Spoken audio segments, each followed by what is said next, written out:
Hey guys, we are live. So excited. Yes. I'm just sharing real quick. All right, all right. Then pop on these here comments.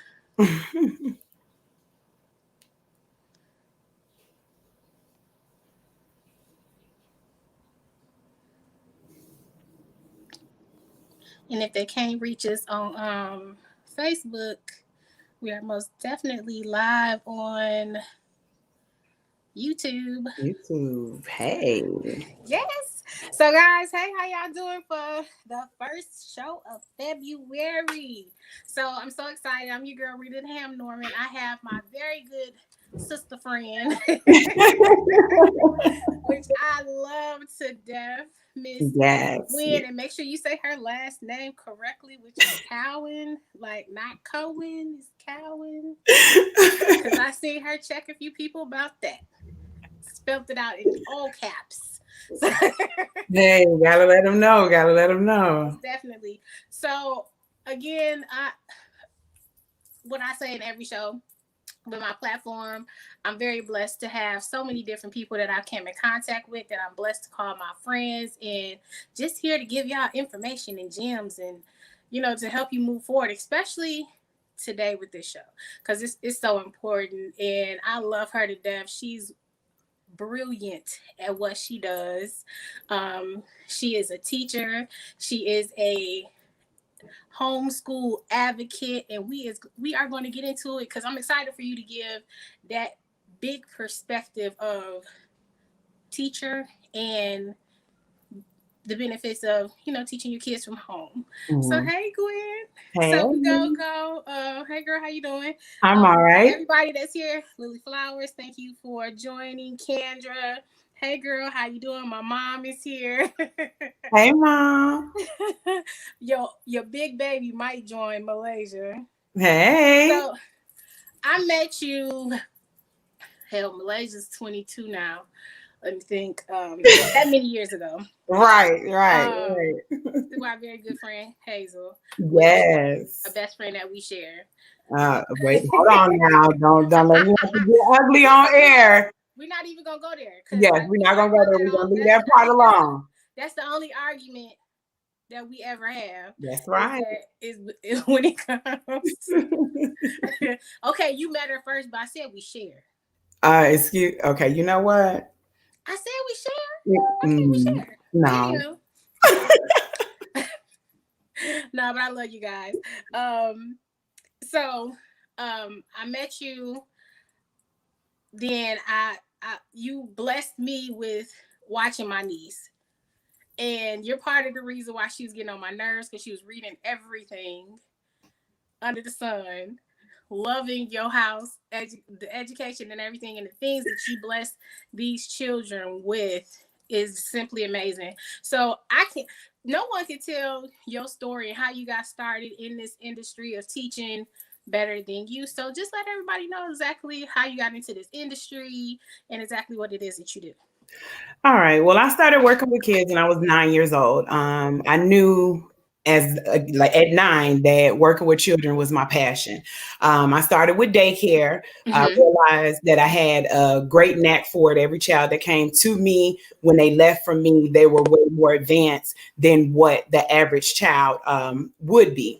Yes. As far as stepping into the homeschooling world, what happened is my youngest son was in kindergarten, and you know how they send the book in a bag home, and you read the book, and then you go to school the next day, and you take a test to advance to the next book. Okay. Well, he read this book. It was about a family going bike riding on a nice day. So the question was, why did the family go out? So my kindergarten son said they wanted to spend quality time together because it was a nice day. He was told that his answer was wrong. As a kindergartner, I was like, he answered that question above and beyond the expectations. The answer was because it was a nice day. When that happened, I knew then, you know what? Give me my kids and I'll take care of it from there. I caught a lot of backlash for it because people are like, oh, you have to be a teacher and this, that, and the third. So I made a goal that I would homeschool my kids until high school. At high school, they're able to go to high school if they choose to. The ones that Okay. when they got there, above and beyond, didn't have an issue. I have successfully graduated two. They are both in college. One is actually finished with college. One is actually in her junior year in college. I have one, my middle daughter, she's actually following in my footsteps. As I'm teaching at school, she's actually at home. She teaches a hearing impaired little girl. And then she also teaches my grandson. She is fluent in sign language and she's phenomenal with children as well. And I have another son. He's a senior and he's on his way to college too. So, don't let anyone tell you that you can't homeschool your kids. Don't let anyone tell you that homeschooling will not get your children into college, because that is a lie. And actually, in this day and age, a lot of colleges are looking for homeschool students only because they are more organized and more independent, because they have to learn how to operate pretty much on their own versus having someone standing over top of them, guiding them, saying, do this, do this, do this, and do that. Right. So that pretty much is like getting them ready for college in the first place. Yeah. So, hey Dina, thank you so much for joining. She said, "Hey girl." She said, "Hey girl, hey." Hey. Lily said, "Gwen, adopt my kids, please." Always. Everybody who knows me knows my door is always open. There are always children at my house from birth to that is very much almost grown. And they're not gonna want to come back, and they be no, pick them up never, too early. Never. She said, Lily said, "I don't have the patience." So let's talk about that. Let's talk about let's just jump into the subject of homeschooling, because everybody is dealing with it right now based off of because of the pandemic. Everyone is dealing with it. I know parents are. She, like Lily just said, she said she doesn't have the patience. So with homeschooling, what is the best advice that you can actually give parents when it comes to having e-learning and having their kids full-time at home now? Okay, so what is happening right now with the pandemic is a little bit different than actually homeschooling, because technically speaking, right now everyone has public school at home. Right. The biggest thing I'll say is this: is teachers and parents have to have patience. Parents have to understand that we were not trained for this. We were through into this situation just as quickly as you guys were, and we are learning as we go. It is frustrating. It is hard, but through communication and patience, we can get it done. The biggest thing is knowing your child's schedule, as far as school is concerned, making sure that your child is up, in class, and ready to go. And yes, it's hard because they're at home. So we do have a lot of situations where kids will log in, turn the camera off, and go back to bed. As teachers, we can only talk to the screen so much.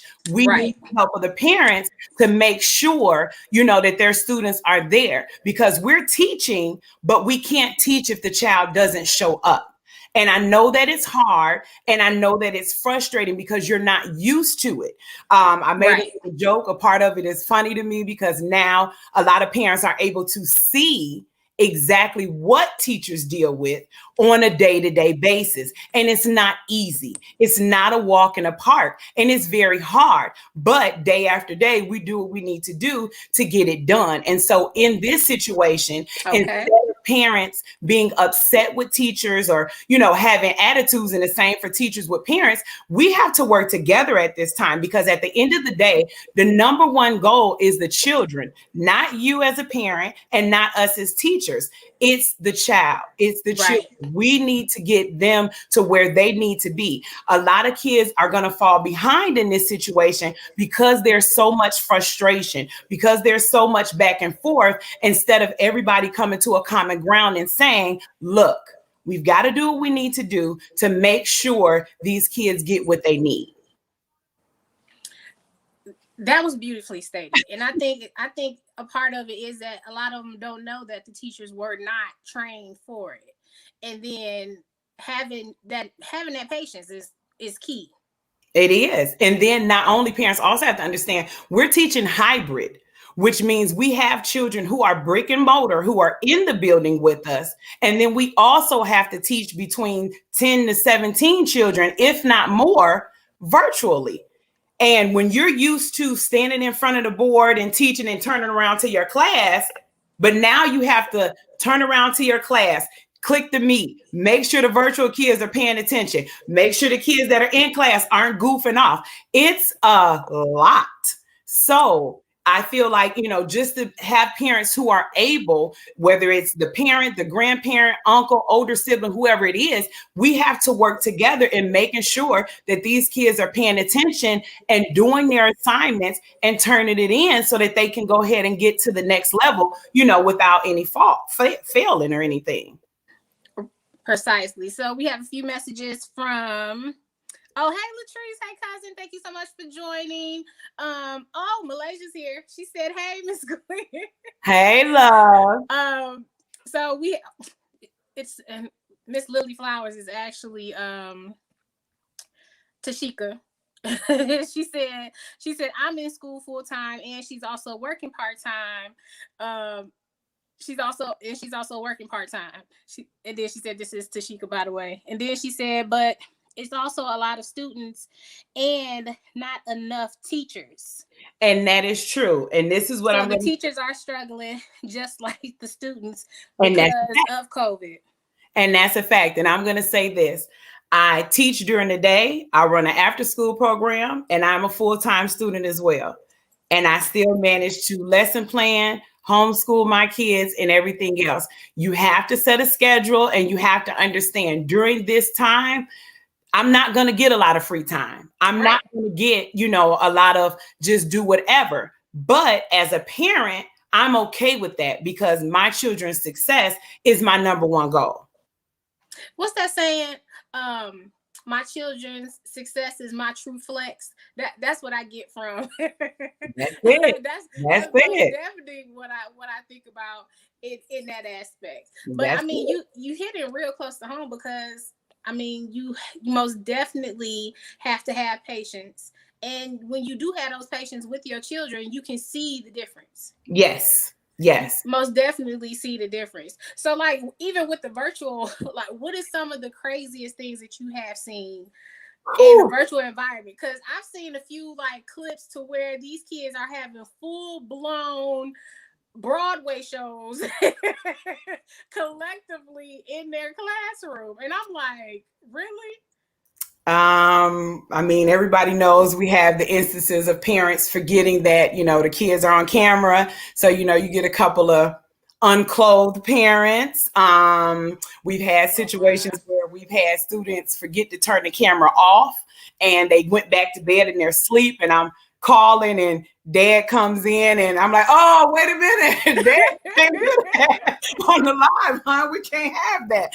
So, you see a lot of things. And you also, the part that tugs on my heart, I'm gonna get a little emotional right here, that you do see the environment that some of your students are in. And it is heartbreaking at times because there are students who really would like to come to school, but their parents are saying no, which I understand. And they're doing their best to learn, but the house is chaotic. And there's nothing that this child can do about it. And, they're doing the best that they can. So, you have some situations where you are frustrated, this child just doesn't care and the parent isn't caring and there's nothing that I can really do. And then you have those situations where your heart goes out because this student is really trying to give everything that they have, but their home environment, is just not okay. And even today we were talking at work and I was just like, how nice would it be to bring back the truant officer, to have going to these houses, look, hey, what's going on, with this student, we need to get it together because there are kids that are losing out, because unfortunately, education isn't a big thing to the family, and that part hurts, Mm-hmm. The truant officer. I haven't heard that in so long. And then also, I mean, like that's a whole nother conversation for another day in reference to budget and budget cuts and how they don't really fund the education process the way that they're supposed to.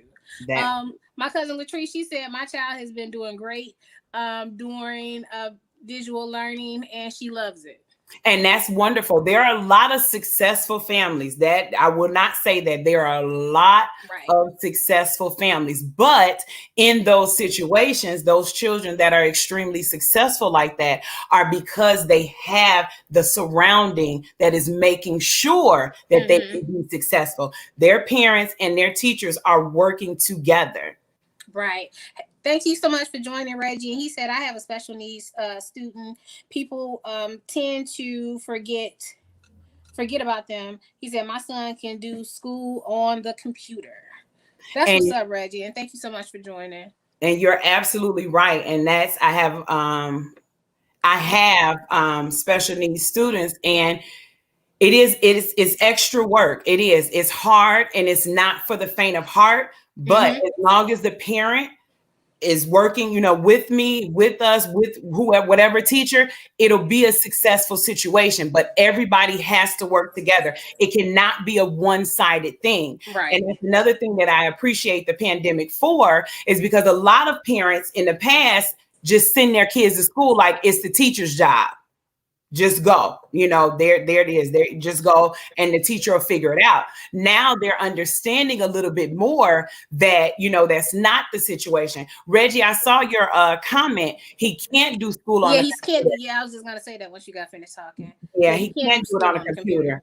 And it is, and it's hard because now you have to sometimes outsource to find, different resources to make sure that, your son is where he needs to be. As I tell everyone, I'm an open book. If you ever need any resources, any extra help, feel free to inbox me, and I will definitely get with you, because that's like my foundation, special education. Most definitely. Like he said, they are forgotten about. They are, left to the wayside, and I don't like that at all.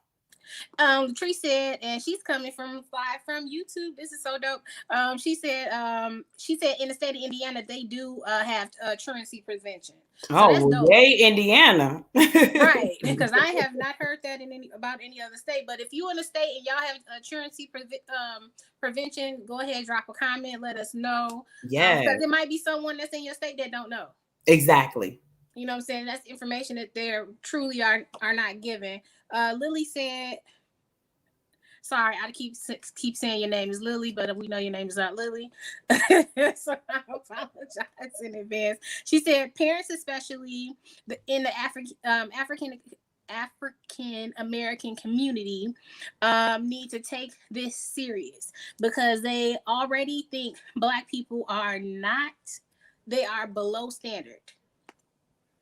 That's a fact. That's a fact. And honestly, I just actually had this conversation with Rita last night, that a bigger part of me, I really wish, that all African-American parents could, pull their kids and homeschool their kids. And one of the biggest reasons why is obviously, this month is Black History Month. And as we have seen, there are a lot of articles out on how teachers are receiving backlash for including anything concerning Black history in their lesson plan. And I have witnessed this myself, from me being in school to the time my kids went to school until now. And it is almost not talked about at all. And it used to be you would at least get, Martin Luther King, Malcolm X, Rosa Parks. Now you might get a tad piece of Martin Luther King, and majority of the time you don't get anything. Right.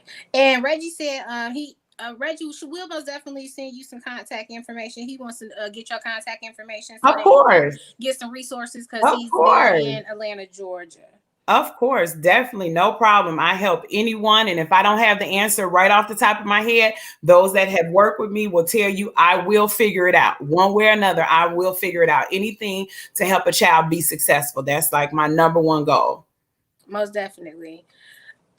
So this has just been so informative, and I'm so grateful to have you, because just based off of just that information that we just went over right now, in reference to that they don't even talk about Black history in school, for one. So it's just like, as parents, the ones that are there and that are present, it's something that you have to step out and just do on your own You to do. give our kids that information, because they are most definitely depriving our children of that information.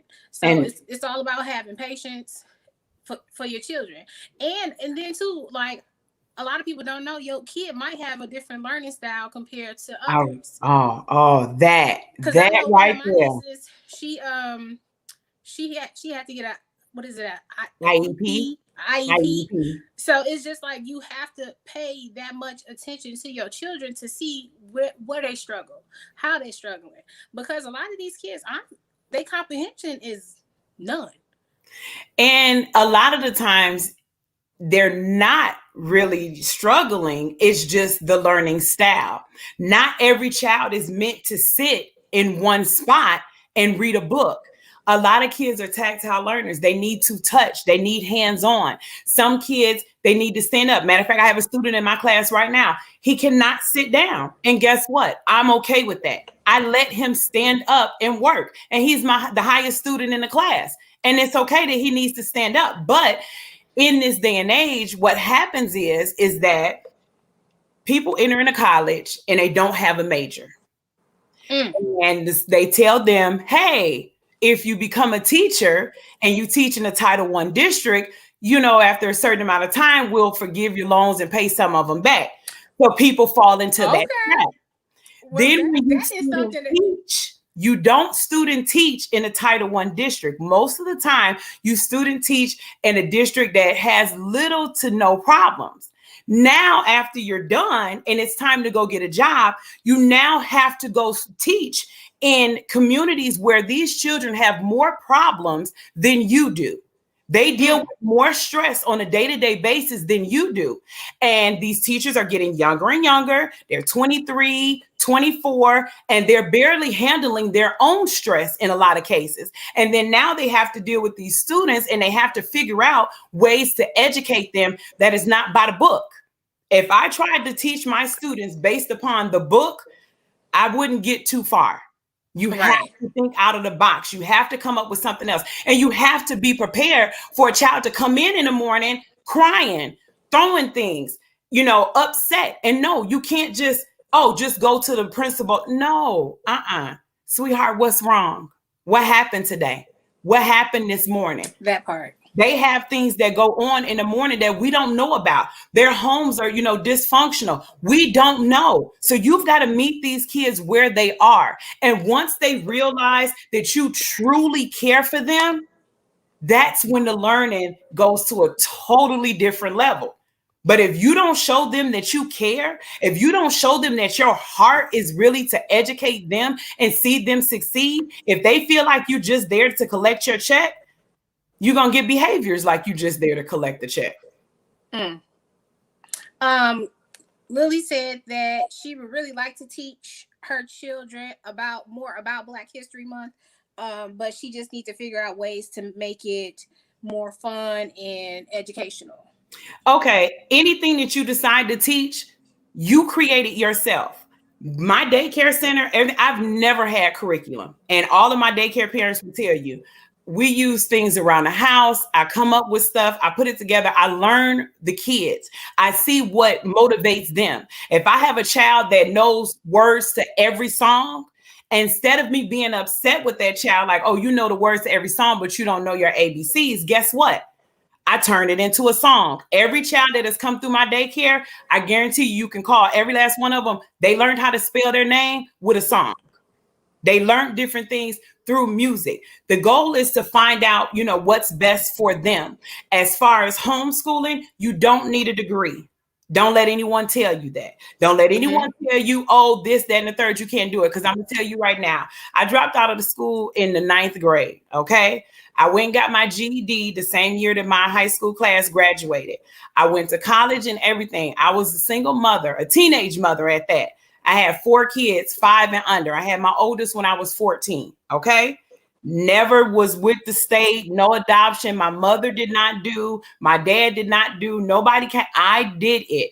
Do not let anyone tell you that it cannot be done. If you feel that the school is not giving your child what they need, take your child and do what needs to be done. If you're unable to pull your child, because I know people have to work, I get it, I understand.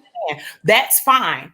Find a way in your schedule to devote maybe an hour every day, or maybe 2 or 3 hours on a Saturday, and just do touch-ups. The resources are online. You can Google whatever it is you feel like your child needs, and there are absolutely free resources, from worksheets to activities to projects to videos.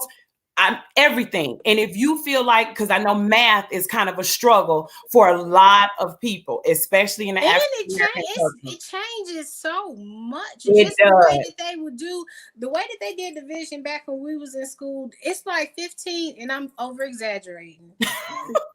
Okay. People, I'm over exaggerating. I'm just being extra right now. It's like 15 different steps just to get to, you know what I'm saying, from 10 what's a two what's two okay.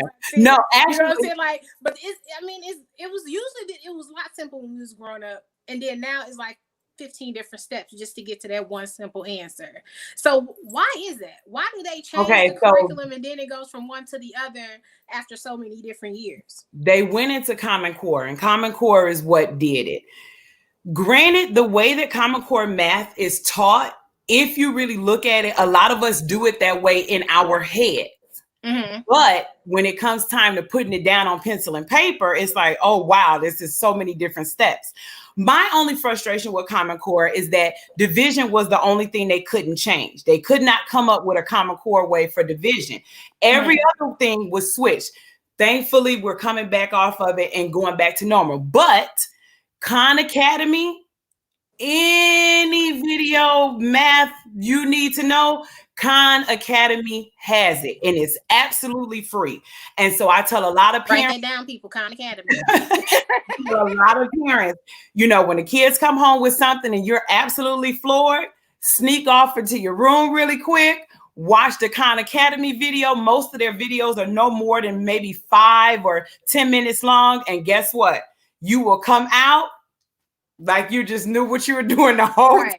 The whole time. Hey, Rob, thank you so much for tuning in. Hey, how you doing, bro? Lily said they changed math so much that the parents even struggle. Khan Academy, she just answered. Well, the teachers struggle. The Common Core teachers were taking courses as they were teaching their students. That's how it went. Like, a lot of the time, parents don't understand. Teachers are really, a lot of the times, getting things as their students are getting it. And we have to come home and sit with pencil and paper and whatever and watch videos, and then show up the next day like we knew all along what was going on. And the night before, we had no idea. None whatsoever. But, you know, part of being a teacher, and that's why I say you have to have that passion. It has to be your heart, because if not, it just won't work. And I know for me, some of my most memorable teachers was the ones that used to get in my ass, because I was one of them kind of students. Like, I couldn't sit still. If it didn't keep my attention for 5, like in the first 15, I was gone. And that's the thing. I have Mr. Garvin, Miss Barrett, Mrs. Gauss, and Miss Fletcher. Let me tell you something. Those 4 teachers, and I know if they watching, I know Miss Fletcher laughing, because I gave them the flux. You understand? Oh, I gave them the flux. But the reason why they stuck out is because regardless of to what I did, they saw what was in me. And so they worked with me. And so that forever stuck with me. And so I, in return, you know, do the exact same thing. I give back, you know, to the kids. And I don't care whose child it is. I don't care the race. I don't care. It's a child. They need help. I'm going to do whatever I can. I get text messages and emails all the time. Hey, this is the email I got from the teacher. What should I do? How do I fix this? Am I supposed to let my child have an IEP? You know, am I supposed to this? Am I supposed to that? And I will tell parents, you know, hey, if IEP is on the table, let's first dissect to see what we can do, to help your child first. Because I'm not going to lie, me personally, in some cases, there are a lot of kids who get IEPs and they don't need them. Mm-mm. And parents are not informed that once that IEP goes into your child's folder, that's it. It's there.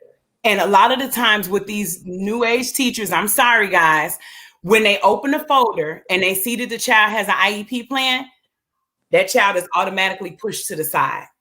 That child is automatically given the least amount of attention, support. And this is not everywhere, but I have witnessed with my own eyes. Oh, I've come in and been told, oh, that child has an IEP. Don't worry about it. Excuse me? What? And to think, you would honestly think that a child that has an IEP listed, that's supposed to signal that they might need more help. No, that's what it's supposed to signal. I mean, even with my own self, I have a daughter, shall I say, that they wanted to give an IEP plan to. And I was just like, yeah, no, I don't think so. And guess what? That very same child is now teaching other children and tutoring other children. So you might want to investigate. Most of the time, the child needs a little extra help, or like I said, the learning style is a little different, and the teachers don't want to deal with it. So they automatically slap IEP plan or behavior, something, whatever they choose, just to get, oh, I don't have to deal with it anymore. Special services will deal with that child now. Right. And then a lot of times it may only be one subject that the child actually needs. It's not every subject. It might just be one. It might be just one thing. Lily said, "But y'all are so successful now. Thank you." She said that she has a 5-year-old. She has a 5-year-old that has an IEP. Okay. Yeah. Well, thank you so much for that, Lily. But yeah, if you was my teacher, you probably would have. Yeah. Nope, I would have loved on you like the ones I love on now. That's all. I know. No. I'm saying if Lily was my teacher, she probably would get the hell out of my class. Go ahead. You do it. And that's another thing. Oh, let me say that really quickly too. If your child is constantly being sent to the principal, you're constantly getting phone calls home, go to the school. A lot of the times, your child is really not that awful. The teacher just doesn't want to be bothered. There are also teachers, I have seen this with my own eyes, that just decide, I don't like this kid. And so if this kid just breathes the wrong way, go to the principal's office. Ain't that something? Go to the other classroom. Excuse me? We can't do that. So it happens. Check on your kids. Don't just assume because it's a school with people that have degrees and labels that say teachers. Don't assume that they're always doing the right thing. Let them know the type of parent you are. When my kids went to school, every teacher gets an email or a face-to-face visit or voicemail. And I let them know, listen here, if my child is wrong, I'm going to get on my child. Right. Understand me, you. But may the Lord have mercy on your soul if I find out that you picking with my child for no reason. Tell me now we have a problem. And they know right now, Palm Beach Gardens High School, they know 100%. They will call me before I even get there. The assistant principal, when my oldest son and oldest daughter were there and something would happen, he would call me, Miss Cowan, you don't even need to come. I worked it out. Let them know that you mean business about your kids, especially African Americans, because they already assume that we're dumb. They already assume that we don't know any better. You have to let them know that, no, I'm not dumb and I do know better. And I'm going to advocate for my child no matter what. Thank you so much, Autumn, for joining. She said, yes, she is that pull-up parent. Okay. Yes. Be that. She is that pull-up parent. Be that. Danae, thank you so much for joining. Lily said, she said that she is a pull-up parent. Lily said, I do.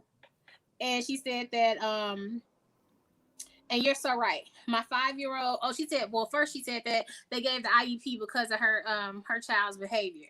And then she said her 5-year-old was so annoyed. She said the teacher was so annoyed by her son. So that was a prime example of you you pulling up because the teacher is annoyed by your son, get out of here. Exactly. Yeah, Autumn said you have to let them know and you have to be invested in your child, most definitely. Well, I want to thank you so much for coming up on here, because you let everybody know where they can find you to send you if they have any questions or information, need to gain resources, just to contact you, just so that they can get resources for what they need. I know Reggie, I'll link y'all on in Messenger later on. But outside that, if you can give them your social media handles as far as Facebook, Instagram. Just Gwendolyn Cowan is on I'm on Facebook. If you want to email me, it's my last name, Cowan, COWAN 683 @gmail.com. And then once we talk and discuss, I normally just give out my phone number because it's easier for me to communicate, because I'm always on the go. So a lot of the times I see messages a little bit later and I feel bad, but my phone is it's always with me, and I'm, ready at any given moment with that. And like I said, I go as far as putting binders together, helping, create curriculum. I do tutoring as well. My daughter also tutors as well. So whatever, I'm here for it. And thank you, Alyssa, so much for joining. Thank everybody for just chiming in. Yes, if you showed up here on YouTube, if you showed up on Facebook, I appreciate y'all so much. There's resources out there. We just got to do the work in order to get it there for our children, because people are not just going to give it to you, unfortunately, especially not these school systems. At all. I read for 6 months about homeschooling because nobody would tell me. I had to read for 6 months to figure it out myself. There you have it. So she is most definitely a resource if you are thinking about taking your child and putting them in homeschool. If you need tips and tricks as far as this e-learning, be patient with your teachers. There's so much that's thrown at them, especially with e-learning. Yes. Most definitely. So everybody just need patience. Yes. Nobody was ready for all of this. No. Nobody was ready for not at all. Everybody was just trying to get their kids right back to school, and then bam, they can't go to school. So exactly. And also, just so that y'all know, if you're needing help with your internet bill, if you have contact your school system, and the schools are paying portions of people's internet bills. So I know they doing it for Spectrum down here in Florida, and if you in Florida, Xfinity also, it's like Xfinity is like $10 a month. Right. Whatever. Contact your cable company. Do that work. They are paying. They out here paying cable. Well, not cable bill. They ain't paying cable bill. They internet. If you did not know, they most definitely are doing that. You can the school will have the information, because you do have to contact your internet provider. And once you contact your internet provider, you inform them of the school. You inform them of the school that your child is going to, and then you do let the school know, and then everything is set up from there. Or you just contact school and they'll tell you exactly what to do, and even have numbers to give to you. So make sure y'all do that. Also, Radical Life merch. Y'all know I am an ambassador. She got a dope sale right now with the breaking chain earrings. Buy 2 get 1 free. Everybody like free stuff. Y'all need to go ahead over there. I'll make sure to drop the link. Gwen, I love you so much, girl. I love you too, twin. And thank you again for coming on the show. We love Always. you. Y'all can hit me on Instagram at Rita the H.A.M _ on Instagram, Rita Norman on Facebook, Rita the H.A.M on Twitter, and I said Instagram already. So I love y'all, and good night. Bye, guys. Thank you.